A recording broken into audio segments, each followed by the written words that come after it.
हाय friends RB study Odia को आपन स्वागत। आज हम जानिबा विद्युत उत्पादन केंद्र एवं केते परिमाण विद्युत उत्पन्न हुए। हीराकुद एवं चिपिलिमा संबलपुर 270 मेगावाट विद्युत उत्पादन करे।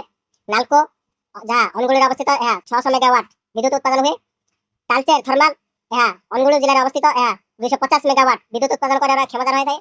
माछकुंड यार स्थान होची कोरापुर जिले में 120 मेगावाट विद्युत संग्रह करे।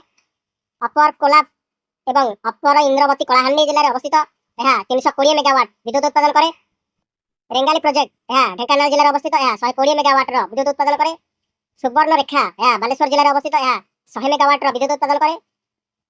बनहरपाली ई थर्माल जहाँ संबलपुर जिले में अवस्थित निर्माणाधीन कार्यरत अच्छी एथुरु केते विद्युत उत्पादन हो पारिबो आपण कमेंट माध्यम निश्चय जणाइबे। बालीमेला मालकानगिरी जिले में अच्छी 360 मेगावाट विद्युत उत्पादन करार क्षमता अच्छी। तो फ्रेंड्स आज वीडियो आपण जानिले विद्युत एवं उत्पादन परिमाण केते मेगावाट रो से विषय वीडियोटी